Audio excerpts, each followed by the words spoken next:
Hey everyone, my name's Jeff. I'm the head of marketing here at A2X, which is e-commerce accounting automation software for the top Amazon, Shopify, eBay, Etsy, and Walmart sellers, as well as their accounting partners. And speaking of accounting partners, I'm joined here by Danny and Rachel from Kelly+Partners. Kelly+Partners is a full service accounting firm based out of Australia. They also have offices internationally, but in this video, we're going to focus on Australia specifically. And we're going to talk about some of the key financial metrics as well as benchmarks every e-commerce business needs to know, and why it's sometimes important to compare yourselves against peers. And then I'd say the most important thing is how to use that information to make informed decisions as well as build strategies for growth. So before we get started, Rachel and Danny, I'd love if you could introduce Kelly+Partners as well as yourselves. So yeah, I'm Rachel. I'm a client manager at Kelly+Partners. We work out of the Northern Beaches office of Sydney, which is pretty incredible. And yeah, we're a full service accounting firm. We obviously do your sort of bread and butter compliance, but we are e-com specialists. So we work a lot with, financial control and business advisory, just really helping e-com business owners and their teams just get a grip on their numbers and feed that growth mentality. Yep, I'm Danny, senior partner at the Kelly+Partners business with Rachel. Yeah, much of what Rachel said. We just live, breathe, and sleep e-commerce accounting businesses every day. So Rachel talked about Kelly+Partners providing services for bread and butter compliance, but what we're talking about today, I think, is kind of the next level of that, which is how to really get clear financial insights and then make informed decisions. Danny, do you mind providing a little bit of additional context in terms of why an e-commerce business would work with a practice like Kelly+Partners? Yeah, I think most people, when they first start working with an accountant or when they first start their business, they think about their accountant as a partner to just lodge a tax return or lodge a BAS or meet their government responsibilities. I don't know if that's our upbringing or whatnot, but we're brought up to think about, I need an accountant to do a tax return. But largely what we're doing here is essentially bridging that gap between like re-engineering what you use your accountant for. It should not just be for tax compliance.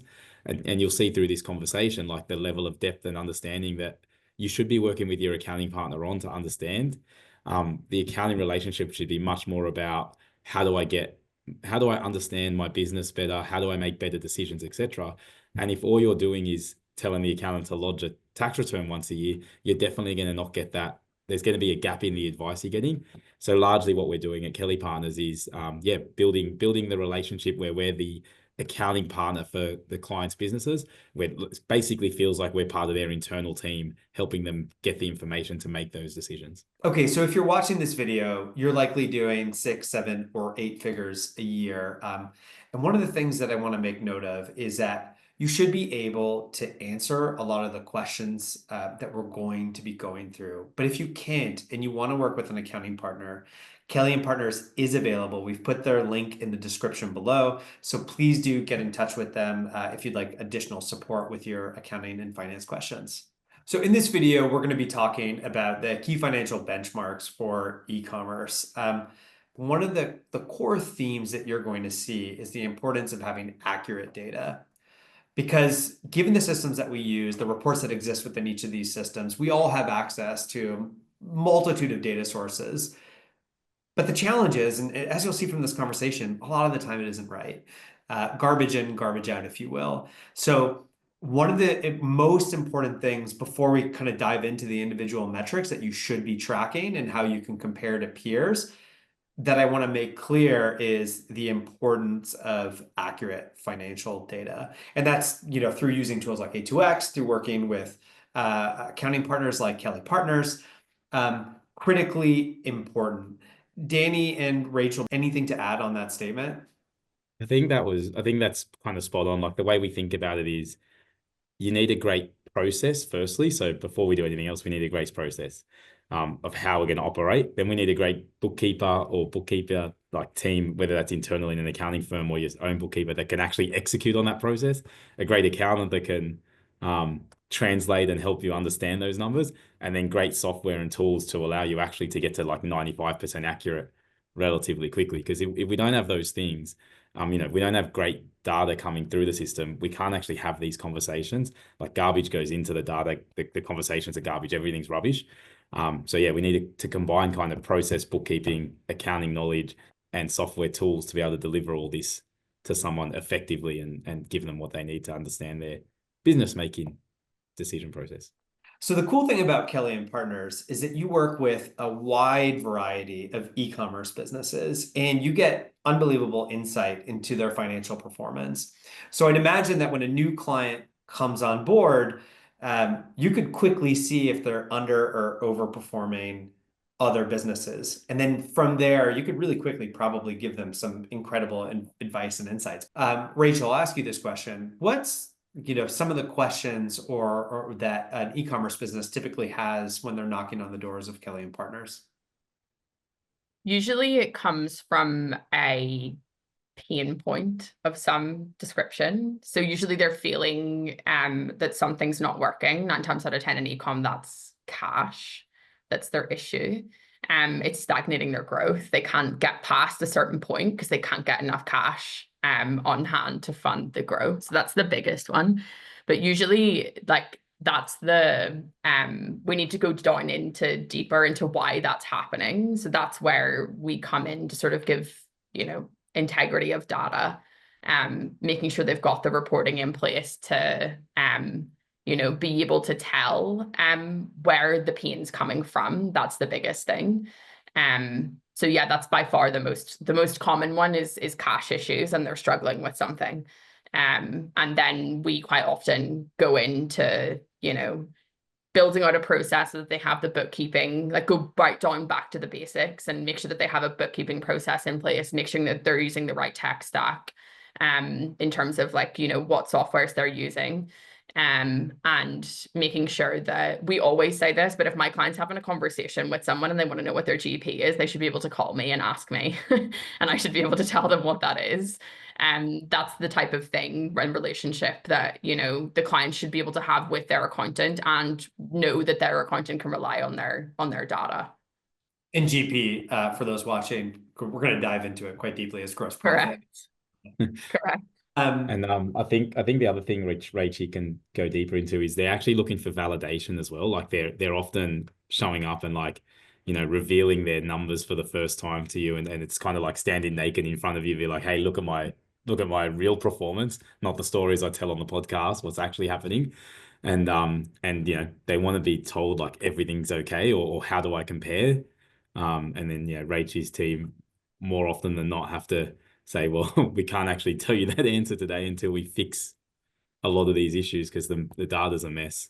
It makes it so much more satisfying though when you can have the conversation with them. Once it's fixed, the before and afters are honestly incredible. We should do transformation videos, how you have the house before and after, a financial renovation. When you say revealing their numbers, right?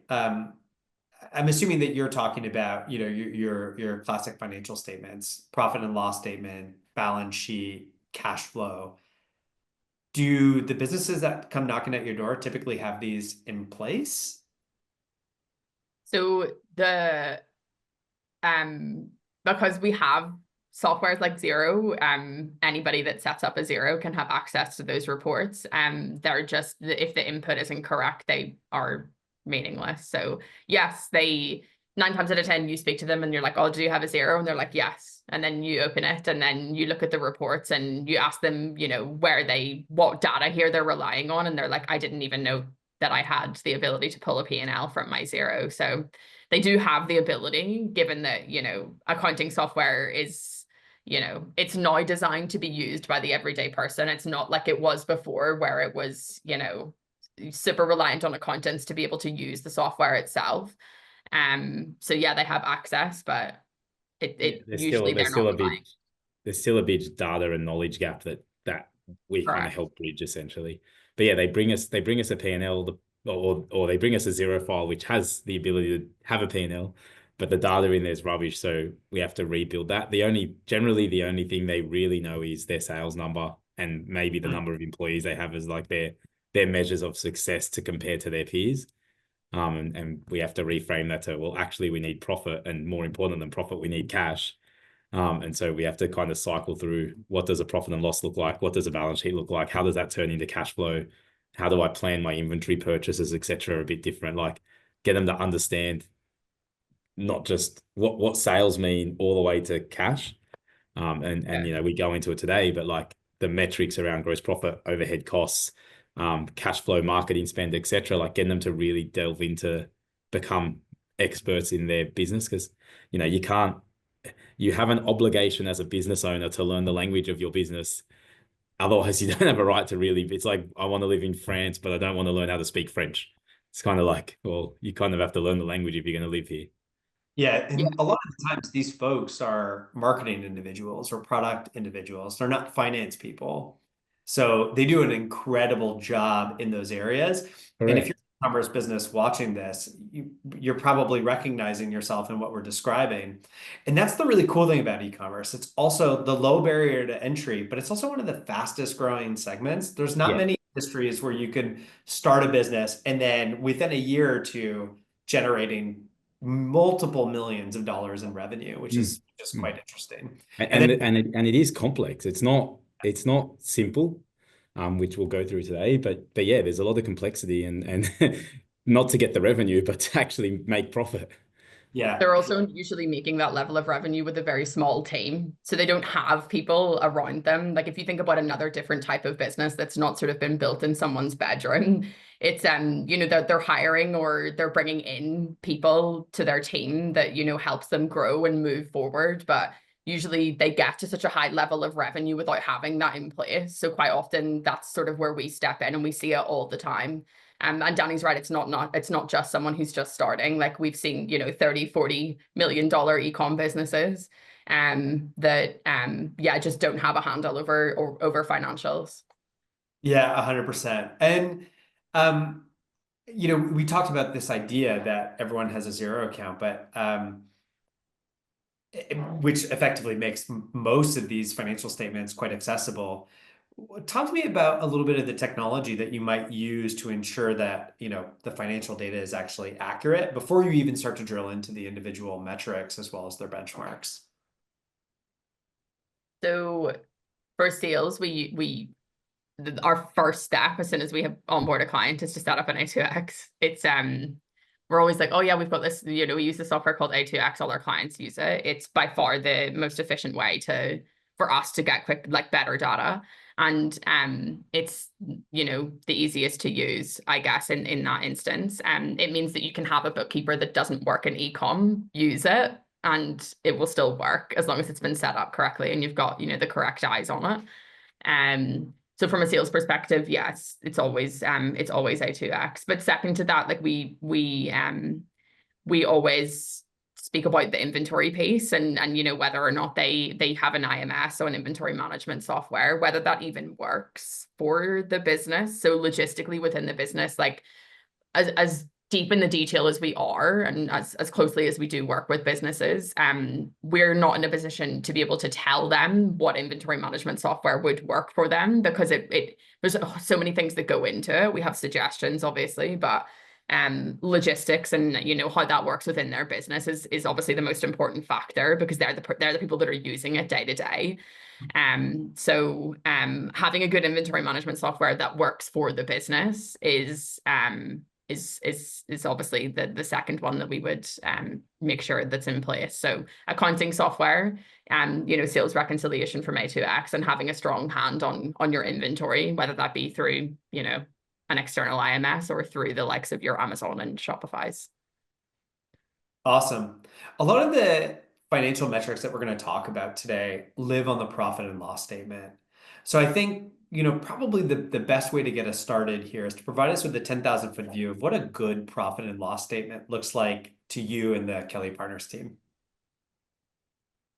A good profit and loss is always, everything has its place and everything has its bucket, I guess, is the best way that we describe it. And I would say 10 times out of 10, if, you know, well, let's say 9 times out of 10 to be kind, but most of the time, whenever a client comes on board, they have a P&L that's you could print it out and make a book. It's so long. the, categories are sort of all over the place. We don't have a handle on being able to quickly see what's COGS, quickly see what's staffing expenses, quickly see what's marketing. So everything having its bucket and everything being capitalized and named correctly is, my team love getting review points from me when I'm like, can you put a capital letter on that, please?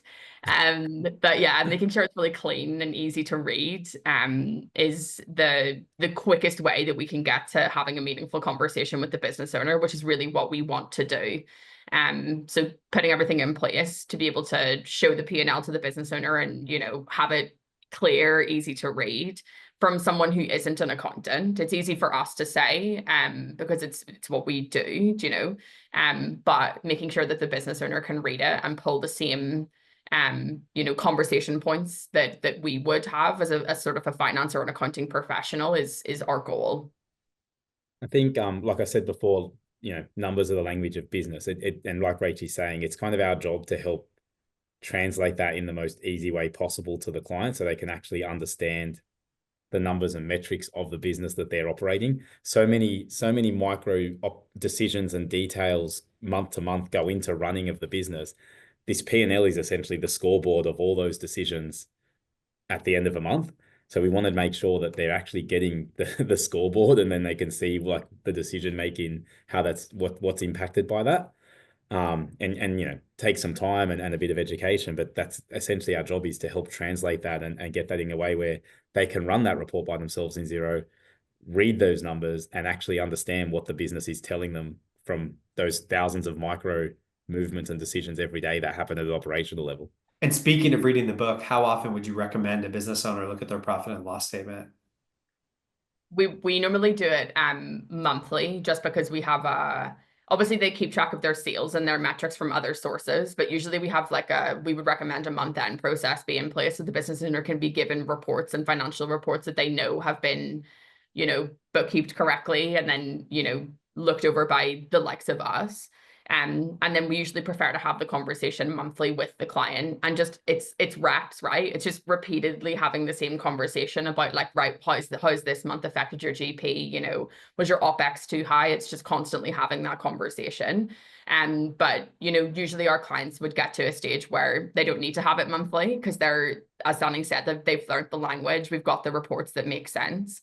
But yeah, usually monthly. But as I said, that doesn't mean that they don't pull their data from other sources and look at it, weekly or what have you. I think as a business, just in general, like not e-commerce, just business over the world, we're looking at that full scoreboard monthly. Like, yes, get me my report, make sure that full data is clean monthly. We have to have a close period, and a month's a good close period for most people. But then daily or weekly, they need to have different KPIs that they're monitoring and managing. That could be marketing spend over sales or something like that on a daily basis. But yeah, the full P&L is monthly. And just a quick follow-up question for the e-commerce businesses watching this video. What should they expect from their accountants and bookkeepers in terms of number of days post month end to have their books ready to go to review and accurate? I know that this is a loaded question, but I think an important one as well. Yeah. I'll let Rachel. Rachel does that work, not me. So I'll let her commit to this number. I feel like it's a difficult one to give. We always say the 15th. Nice. By the 15th, the business owner will have or should have a report. The one thing that tends to always hold that up is the inventory piece. Just because, as Danny said, it still requires too much manual input for most businesses. So yeah, usually that's what takes the longest to get the numbers over the line. But yeah, we always say the 15th. It sort of, it gives them long enough to react before the end of the next month. If there's anything that they want to switch up or change, or that they've noticed, for instance, it usually gives them enough time to react to the data that they're looking over. Yeah, and that's there's a wide number. Like, there's obviously a lot of days between the 1st and the 15th, and not everyone's getting their report on the 15th. But we have to, you're playing a schedule, but it's largely based on the sophistication of the owner. The more software and systems in place that allow us to pull the data without input from other people means that we can run things faster. But if we're waiting for someone to reconcile something or do a report, business owners are busy being business owners, not always reconciling numbers. So we have to kind of build buffers around that. I think the cool thing about working with a practice that specializes in e-commerce is that those windows, 15 days as an example, are more than possible. And to your point, potentially even shorter with the right technology and the right input. Where I think like if you were working with a more traditional accounting practice that might not have that experience in e-commerce, you could potentially expect either longer delays or maybe even inaccurate data. I think like you could get it fast. So the truth is you could go to a firm that doesn't specialize in e-commerce and we could do it and we could get it to you in one day. It'd be super fast and you get a report, but it'd be Inaccurate. 70% accurate. Yeah, it's like Yeah, the longer, exactly. the more accurate we want it, the longer it's going to take. And so you got to find that balance between speed and accuracy. And, obviously even at 15 days, it's not going to be 100% accurate. It's probably 95% accurate, but the cost of that extra 5% isn't worth the time cost of the extra 5% isn't Yeah. worth it. So it's It's finding that. trade-off and its materiality. It's a really good Correct. point. And the reason I asked the question is it comes up quite a bit, right? Like in terms of an expectations standpoint. So I really appreciate you answering. And you're right, like 15 days for 95% accurate data, I'll take that trade-off any day. Yeah. So Rachel, you talked about what a great profit and loss statement looks like. And that's a combination of accurate data, appropriate capitalizations. I did not miss that. And categories. Let's start to talk about the metrics within it. So I'd love for us to go over gross profit, which is an incredibly important metric in e-commerce. It was number one on your metrics list. Do you mind giving us a brief description of what gross profit is, and then a decent understanding of what a good gross profit margin looks like? Yeah, so your gross profit is basically your sales minus the cost to make that sale. So in product-based businesses, what goes into that cost of goods sold is the cost of the product that you're selling, any freight to your customers, merchant fees are a big one in e-com. So those are the bits and pieces that go into your cost of goods sold. But yeah, your GP is your sales minus the cost basically to make that sale. And then your GP percentage is just that over your total sales. We usually work off the basis that you need at least 50. We see a wide range though. It's so dependent on product and product type. So if you take the beauty industry as an example, quite often the beauty industry is small products, low cost, and low freight. So the GP on the beauty industry or things that you sell through the beauty industry are usually quite high. So you may have a higher GP. However, if you look at like the likes of clothing, higher cost, not necessarily cheaper in freight, high return usually, because of sizing issues and what have you. Usually their GP is slightly lower. So when we do benchmarking and we look at an individual client, so throwing back to when we talked about what does a client ask you and where they sit against their peers, we wouldn't usually compare someone that sells a beauty product to someone that sells bikes, because it's a completely different product and it works differently. Their P&L looks completely different. So yeah, usually we try to benchmark against like product versus, just putting everyone in e-com in the same bucket. And to go like just to explain a little bit more, like obviously not obviously, but the higher the gross margin percentage, the better for the business. The reason why it's better, if it means we got more money left over to spend on marketing, etc., like other growth items of the business. But largely we use it on marketing, or most business owners use it on marketing to grow the brand. Clients, as we said at the start, like people are often quoting revenue numbers as their, beat their chest of how they're winning, but really they should be quoting their gross profit numbers as how they're winning, because that's actually the money we have left over after selling our product to actually spend on growing the business. And that's what really matters. And like, we're harping on it a lot in this convo, but we harp on it a lot with business owners, because it's like they have no idea. They talk about sales and we just have to like ram down their throat the importance of getting this margin up by 1 or 2% or whatever they can.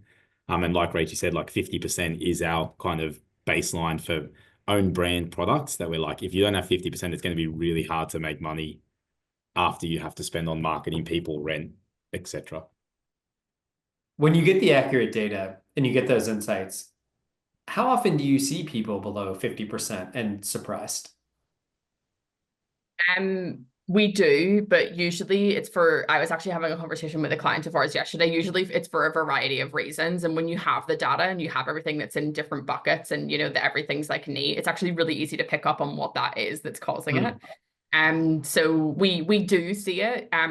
We don't necessarily see it super often that it's less than 50, but I think the most common conversation I have is it's less than I thought it was, which is almost a more difficult conversation to have because obviously the business owner has an expectation for how their business is operating.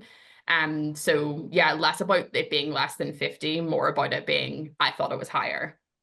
And if we had to talk to like the variance piece, it'd be often one of two things, or maybe a couple, but a couple major ones. But like discounting is a huge problem that they don't actually realize the impact of their discounting on their margin. They just look at it as oh, but I got more sales, but it has a huge impact and it's not truly understood.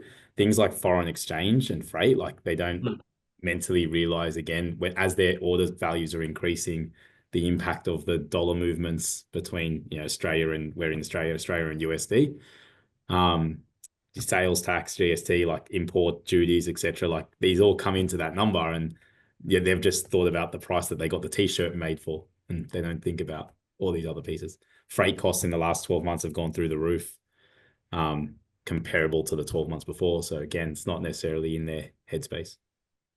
Such a brilliant point, and it kind of comes back to the main point. You need accurate data to be able to understand, literally where you can make up this difference or where the difference is coming from in the first place. Yeah. And it might just be a combo of like, hey, your 20% discount store wide needs to change. Like we just have to look at it. Your marketing strategy needs to change because of this, and that might move their margin 2%. Yeah, charge $5 more for shipping or something. Yeah. Or be more thoughtful.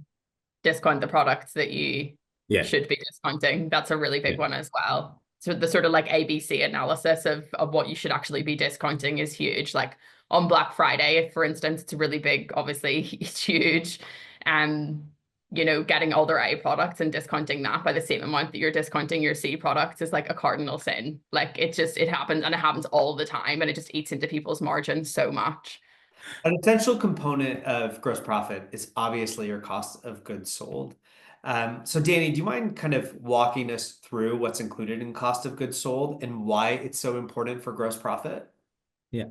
So Rach touched on this when she was talking about gross profit and trying to get gross profit to 50%. The 50% of costs that are included in that are our product costs, like our direct item that we're buying or selling in order to sell, our merchant fees. So every time we get a sale, we have to pay Shopify Payments, Stripe, Afterpay. Someone decides they're taking a clip of our revenue. Our logistics costs. So our inbound cost often goes into our product cost. Our outbound cost to get it to the customer is obviously a cost we incur every time we sell an item. They're kind of the three major ones. Probably the other piece is like if we're manufacturing our own products, like we do it with some jewelry clients where they make their own jewelry, that production later builds into our inventory and our COGS. So basically anything that we incur to sell our product, that we only incur if we sell the product. So merchant fees is the easy way to understand that. They're the things that should go in at COGS, and the total of those items we're trying to keep below 50%. Totally makes sense. And Rachel, you talked a lot about early on people coming to you with incorrect numbers. What mistakes do you see a lot of clients make when they come to you in the way that they calculate their COGS? Usually what we see is that it basically goes off when cash is paid for inventory. So on your P&L and your cost of goods sold from a bookkeeping perspective, if they, buy 100K of inventory that they're not going to sell until, it's March now, they're not going to sell that until June. And we would see that reflected in March cost of goods sold, which causes just crazy fluctuations month to month, basically. And, the seasonality, the flow that the business gets into purchase inventory, you start to see just big fluctuations in their GP month to month. It usually evens out on an annual basis, but on a month to month, we see huge fluctuations there. We focus on what goes into cost of goods sold is only reflective of the SKUs and the goods that they sold that month. So it's one thing to get accurate COGS, and I'm assuming that's why a lot of clients decide to work with you, but I'm actually most curious, what do they do with that information now that they actually understand what their cost of goods sold are? Yeah, the one example I can think of is a business owner that we brought on that we like fixed up her reporting, and she was like very new to reading financial reports, and she was very open about that. She really had no expectations. But when we showed her that she was under recovering on her shipping, she ended up changing her shipping strategy, and now she over recovers. And she came on board with us about 9 months ago. So she actually makes money on her shipping rather than, it being a cost to the business. Because she just didn't know. She didn't have the visibility, and she just switched up her strategy with her team, and now she over recovers. So it's not an expense really, because the That's customer's fantastic. covering it. Yeah, And and even just now, like how much can I afford to spend on marketing? Like what's Yeah. my margin that I make per customer? What's the lifetime margin on that customer? If I'm spending X dollars on marketing, is it worth it to acquire that customer? You can't have that convo without knowing the percentage of margin you make on a customer. and what I love about the examples that you provided is sometimes accounting and finance can feel so academic, right? It's just kind of giving you a picture of what's happening. But Rachel, in terms of like the over recovering on shipping, you can now make a strategic decision during a holiday period to offer free shipping and know that it's not going to be a hit on your business, right? Yeah. Like it actually gives you the information that you need to pull on certain levers to increase sales, which I think is so cool. I really love that story. Okay, so let's continue peeling this onion. Danny, I noticed that you like that analogy. Yeah. We talked Remind me of Shrek. about we talked about gross profit. We got into COGS. Let's talk about another big one, which is net profit. Rachel, do you mind kind of breaking it down? Like what's included as part of net profit and how do you calculate it? Yeah, so after you have your sales minus COGS, obviously that gets to your GP, but everything that sits below that GP line are all your other operational expenses that go into running your business. And after you take those away is where you get to net profit. So what sits in between the GP and the net profit is the likes of, your marketing spend, your wages, your rent, and other, subscriptions is a huge one for ecom businesses, for instance. And that all sort of sits below the GP line and then gets us down to our net profit. Advertising is, by far the biggest in terms of percentage and importance. It's the biggest one to push sales from an ecom perspective. So it usually sits at around the 15%. I hate to use the word sometimes, but like it really does depend, to bring it back to the product. It really depends on how much they have to spend. It also depends on the sort of life cycle of the business as well. We typically see that businesses will really push paid media at the start, trying to really, really, really push growth. Then they might try to pull back their reliance on that as their business sort of hits a more mature, well-known brand. So can fluctuate hugely. We have clients that spend 40% on marketing, but they make 20% net profit. So it really, really depends on that GP to see how much you can spend below that line. I think largely to that point, like we're not here to dictate and say like you can only spend X amount. We work with the client to understand some benchmarks with a target profit number in mind. But strategically, like as part of the conversation, if we're like, hey, like your margin's 50%, we need to be spending this much on marketing to make a 20% profit. But they make the decision to be like, no, actually, I'm going to overspend on marketing because I want to grow faster. I know that that's going to eat into my profit. I'm deliberately making that decision, knowing the outcome. Like that's all, that's what we're looking for. We're looking for that knowledge and conversation. What's often happening is the owners are spending money and the end result, the net profit result just is what it is. They don't actually go there with a plan of how they're going to achieve it. So largely it's like, here's a framework. Let's build a budget off that framework. Then let's make decisions on where we want to flex to get a different strategic result. So I've absolutely loved nerding out with you all on financial metrics as well as benchmarks. Let's get into marketing for a little bit. You've identified marketing efficiency ratio and customer acquisition costs as incredibly important metrics. Can we start by defining these metrics, how to calculate them, and what their benchmarks look like? Yeah. So marketing efficiency ratio, like once upon a time, we used to run marketing with e-commerce brands. We're accountants, by the way, so we're not marketers. So I'm not going to pretend that we are, but because we spend so much time here, we have to learn this stuff. Once upon a time, we'd sit down and we'd be like, hey, like, what's your return on ad spend on your Facebook channel or your Google channel or try and get into the details on a channel by channel basis. I mean, maybe it was 2 years ago now when Apple done their update that removed the like attribution tracking, which made MER as an idea. I only started hearing about again like 2 years ago. Before that, we were always in detailed channel analysis. But as we're getting worse data on an individual customer basis, we've now started to work with business owners on marketing as a whole. So you can no longer look at it's very difficult to look at marketing and attribute channel-based cost to a return. So it's like, all right, well, let's go a step higher and just say we spend $100,000 on marketing. What does that look like as a percentage of sales? So we've gone to a world where we're just clumping all marketing together because that's the data we're getting. Our marketing efficiency ratio is simply that. It's like, how much am I spending on marketing? Well, what am I making in sales divided by how much am I spending in marketing to give me a number? The higher that number, the better my results are. The lower that number, the worse my results are. And there's a sweet spot, like depending on your margin of your business, and we'll talk about customer acquisition costs and touch a bit on lifetime value, but there's a sweet spot. Like you can be spending not enough on marketing where you need to be spending more to be able to drive more customers. Like you've got that margin to spend. So yeah, we're often in the detail on like, well, what's that number? And then should that client be pulling back or increasing? It does tie into the percentage very similar. But just, again, we're not dealing with accountants, we're dealing with brand owners, creatives, people that spend their time in marketing. So we try and speak their language as well. And then if we start to think about customer acquisition costs as the next kind of metric, what we're looking at is like, how much are we spending on marketing per customer that's coming to the website on a transactional order basis?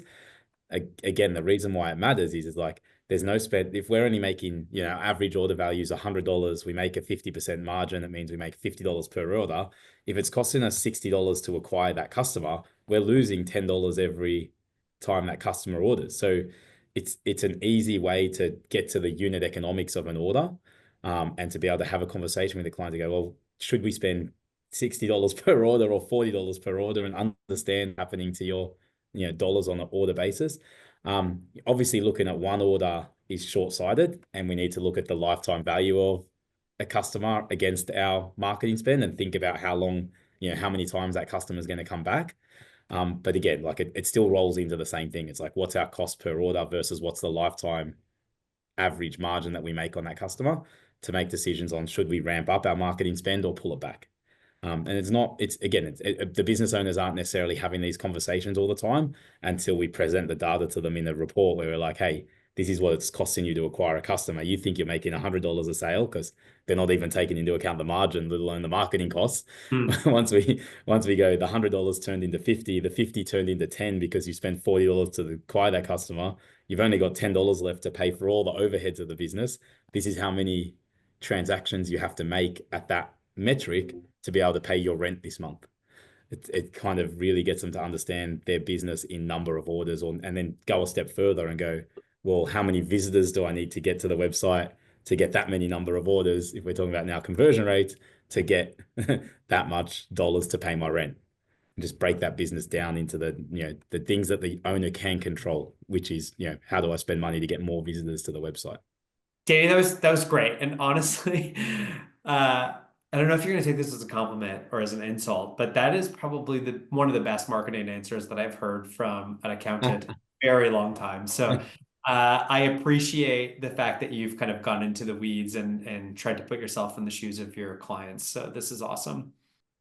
So Rachel and Danny, I really appreciate your insights up to this point, especially as we've double clicked on a lot of really important individual metrics as well as their benchmarks. I'd love to put this into context in a different frame and look at these individual metrics as it relates to 3 publicly listed companies as well as their financial reports. Rachel, do you mind giving us a breakdown of the performance of Booktopia, Step One, and Adore based on everything we've discussed up to this point? Yes. So looking at the 3 different businesses, they kind of bring it back to when you're benchmarking, you need to benchmark against like businesses, and there is a specific reason for that, and it's really clear here. So For context, Booktopia and Adore are two businesses that resell. So they don't sell their own brand or manufacture their own brand. They resell others. And you can immediately see that has a really big effect on GP, because the cost of the product that they're buying is higher than the likes of those who would manufacture their own. And those who manufacture their own brand is the likes of Step One. So you can see the distinct difference between sort of resellers that are selling other brands versus those that are manufacturing their own. Step One is smaller. You can see that by sales, it's the smallest out of the three. But it's got the highest valuation, which is going back to what we were saying before about the revenue being a great number, obviously. And it's 9 times out of 10, it's not actually a sign of the health of the business. You can quite clearly see there that Step One, December 23 at the 45 million, but its GP was 66%, which is 3 times that of Booktopia. But Booktopia had double the revenue. So it's really clear whenever you put it in context and side by side of different types of businesses, you can see the distinct difference. The funny thing about it as well is that Booktopia and Adore would be better known, I would say. So if you say those brand names in Australia, people will be like, oh yeah, like I know Adore, and yeah, it's huge, but it's actually performing worse than one that's probably lesser known. Going back to the conversation that we were having earlier about that GP really being the determining part of what you can spend on marketing and other parts and other operating expenses for your business. That's really clear with Step One. If you use that as an example, having 66% GP, its marketing spend as a percentage of that total revenue is significantly higher than the other two businesses. It sits at the 34%. That is probably out of different life cycle, different stage. That's one thing that we talked about earlier, that some businesses are more likely to overspend on marketing while they're trying to get their brand name out there. But the second part of it is that they can afford to do it because their GP is higher. They have more to play with. So they can really funnel money through into marketing to grow it, and to grow it profitably is the most important thing here. Because then if we go down to the operating profit, you can see that Step One sits at 24% operating profit versus, there's a loss obviously for Booktopia. It actually went under. They were saved, but they got delisted off the Australian Stock Exchange because obviously their performance couldn't uphold in their kind of growth. And Adore obviously sits at that 2% as well, which is, significantly lower than Step One. And then, if you then go look at their valuation, you can see that Step One is then valued higher, despite it having, half the amount of sales of really both of the other businesses. And like, this is public data. So if I'm an e-commerce owner running a brand, I'm running these reports. I'm finding the ones that relate to me, and I'm running those reports every 6 months when they get released to the market. Because if you go read Step One's most recent report, like December 24, they're talking about having lower marketing spend and focusing on getting that marketing efficiency back up to drive the margin, to drive even more profit. And Adore are talking about building out their own product range to get their margin up. Like the things we spoke about today, these brands are strategically putting in place as well. And you can learn that stuff from reading their reports and what they're doing. Yeah, it's awesome. It really puts this conversation into context and demonstrates the importance of understanding each of these individual metrics and ensuring that you actually have accurate data for them as well.